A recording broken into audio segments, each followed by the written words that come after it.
Vote देने जाएगा, वो वोट देने जाएगा, वो वोट देने जाएगा। घर से हम निकले ही नहीं, हमने वोट किया नहीं, और उसका परिणाम हुआ कि उसी उत्तर प्रदेश में जहां भगवान राम जी का मंदिर का भव्य निर्माण हुआ, जहां भगवान राम जी विराजमान हुए, उसी उत्तर प्रदेश में हम 40 सीटों से दूर चले गए। इसी महाराष्ट्र में छत्रपति शिवाजी महाराज का महाराष्ट्र कहने में हमें गर्व होता है, संभाजी महाराज का महाराष्ट्र कहने में हमें गर्व होता है, संत ज्ञानेश्वर तुकाराम जी का महाराष्ट्र कहने में हमें गर्व होता है। इसी महाराष्ट्र में भी फिर हम चूक गए। यहाँ पे भी हमारी मात्र और मात्र हमारी विचारधारा की 10 सीटें आई, और बाकी उन लोगों की सीटें आई जो गर्व से कहते हैं। उसमें एक नाम लूंगा, शरद चंद्र पवार। वो भाषणों में कहते हैं कि मैं भगवानों से बड़ा हूं, भगवान मेरे सामने छोटे हैं। एक जितुद्दीन अवार्ड है जिसका नाम जितेंद्र अवार्ड है, वो जितेंद्र अवार्ड भगवान राम जी को मांसाहारी कहते हैं। एक अंधारे नाम की महिला है, वो हमारी देवी के बारे में गलत गलत कहती है। इस देश में महाराष्ट्र में बाला साहेब ठाकरे जी, जिनको हम हिंदू हृदय सम्राट कहते हैं, उनके सामने जनाब शब्द लगना प्रारंभ हुआ, उनके लड़कों ने हद कर दी। जिस उस मातृ जो हम कहते हैं मातोश्री के सामने जाने के लिए एक मुसलमान डरता था, अभी 1 महीने पहले वह 1,500 मुसलमान हाथ में परचम लेकर मुर्दाबाद के नारे लगा रहे थे, उद्धव ठाकरे मुर्दाबाद के नारे लगा रहे थे। उसी मातोश्री में जाने के लिए अबू आजमी डरता था। वो आदमी अभी 4 दिन पहले हमारे बाला साहेब ठाकरे जी के बाजू के उस सिंहासन के बाजू में जाकर बैठ गए। क्या हम इन लोगों की सरकार लाना चाहते हैं? क्योंकि उसका परिणाम भी देखने को आपको मैं बताऊंगा। मैं जो बात बताने जा रहा हूं वो बात हमने सोचनी है कि हम कितने जातिवाद में बढ़ गए। उसका परिणाम हुआ कि जा हम बटे, वाह हम कटे। आप अफगानिस्तान में बटे, आपको अफगानिस्तान में काटा गया। आप पाकिस्तान में बटे, आपको पाकिस्तान में काटा गया। अब बांग्लादेश में हमारे सामने ताजा उदाहरण है। भगवान स्वयं कभी नहीं आते, पर भगवान आपके सामने उदाहरण दिखाते हैं। हम उस उदाहरण को भूल गए। बांग्लादेश में 1 महीने भर इतने जिहादियों ने इतना उत्पात मचाया, इतना नंगा नाच किया कि जिसका हम परिणाम भी देखने के लिए सामने देख रहे थे, टीवी पे दिखाया जा रहा था। कोई आपके पीछे कोई मनगढ़ंत कहानी नहीं है कि आप अपनी सरकार को पलटने के लिए जो कर रहे थे उसके लिए हमें कोई लेना देना नहीं है, पर आप सरकार को पलटते पलटते वहां के हिंदुओं को मार रहे, वहां की मेरी मां बेटियों पे बलात्कार हो रहे, वहां के पुजारियों पे कत्लेआम हो रहे। और इतनी बात कहता हूं कि जो बात आप सुनोगे तो आपको भी आश्चर्य लगेगा। वह इस्कॉन का मंदिर है, जो इस्कॉन का मंदिर 1971 में युद्ध होने के बाद बांग्लादेश में भूखमरी हो गई थी। उस भूखमरी में रोज 2 लाख लोगों को 4 महीने खाना खिलाया उस इस्कॉन के मंदिर में।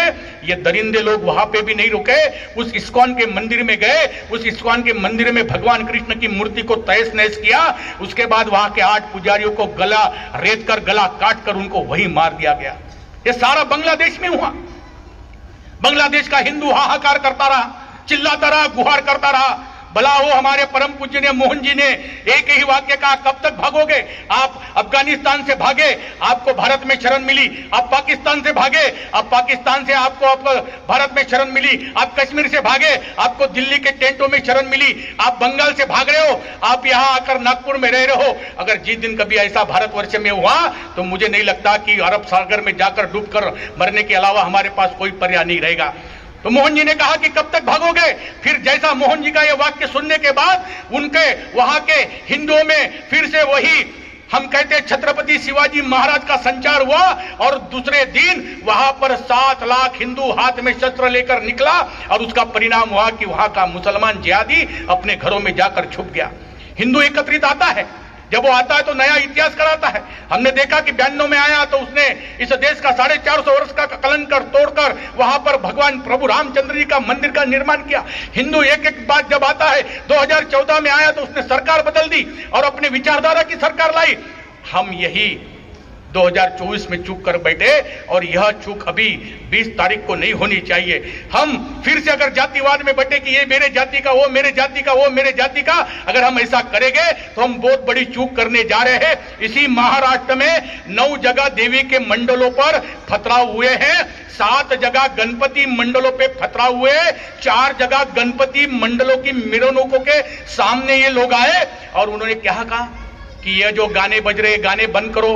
यहां से हमारे एरिया से जाना है तो गाने नहीं बजाना, भगवान के गाने हमें कतई पसंद नहीं है। मैं मानता हूं कि अगर आपको उसका, अगर आपके हमारे गाने से आपको चिंता हो रही है, आपको अगर गलत लग रहा होगा तो इस देश में 750 वर्ष से हम लोग पास समझ की नमाज सुन रहे हैं, क्या वो हमें गलत नहीं लग रही है? वो हम सहन कर रहे हैं, हम अपनी सविष्णुता के कारण सहन कर रहे हैं। पर आपको हमारे भगवान का गाना भी पसंद नहीं होता। इसी बंगाल में जाकर देखो, मैं ज्यादा दूर की बात नहीं बता रहा हूं, बंगाल में जहां जहां मुसलमान क्षेत्र बढ़ गया वहां पर अभी एक नया फरमान निकला कि अगर आपको वहां गणपति अपना वहां देवी अगर बिठानी होगी तो वहां के 10 मुसलमानों की परवानगी लानी होगी। ये हुआ है, यही बंगाल में बता रहा हूं। और उस बंगाल में वैसा ही हुआ, वो जब पुलिस स्टेशन में गए तो वहां के पीआई ने कहा कि जाओ वहां पहले 10 मुसलमानों की परवानगी लाओ, क्योंकि आपके देवी बैठाने के बाद आपके भजन से, आपके मिरुनुक से उनको तकलीफ होती है। आप विचार करो कि जैसे जैसे 2024 में 240 पर सिमट कर रह गए, इनकी ताकतें बढ़ती गई और बढ़ने के बाद हम देखते कि लव जिहाद के माध्यम से हमारी जितनी भी बेटियां गई वो काट काट कर फ्रिजों में हमको दिखाई दे रही है। इतनी ताकत इनकी बढ़ गई है। राजस्थान में जगह जगह उन्होंने विरोध प्रदर्शन किया और हमारे मिरुनों को रोकने का प्रयत्न किया और उसके आगे जाकर बहराइच उत्तर प्रदेश में एक घटना हुई। और वो घटना कहां हुई? योगी जी के उत्तर प्रदेश में हुई। जब हमारी भगवती की मिरुनुक निकल रही थी तो मुसलमान क्षेत्र में उसको रोका गया और कहा गया कि यह गाने नहीं बजाना और इस गाने से हमको तकलीफ होती है। वह संघर्ष हुआ, वहां के कुछ मुसलमान जिहादी लड़कों ने उस लड़के को उठाया, अपने घर में लेके गया, गोपाल नाम का लड़का, और 32 गोलियां उसके सीने में दाग दी गई। और दागने के बाद वहां हाहाकार मच गया कि उत्तर प्रदेश में ऐसा भी हो सकता है। पर इसके पहले भी उत्तर प्रदेश में दंगे हुए, उस दंगों के बाद वहां से हिंदू ही भागा है। पर एक पहली बार हुआ, सरकार बदलने के बाद क्या होता है वो हम जानते हैं। उसी बहराइच में फिर दूसरे दिन 15 से 20 हजार हिंदू जब रास्ते पे उतरा तो वहां से मुसलमान भागा है।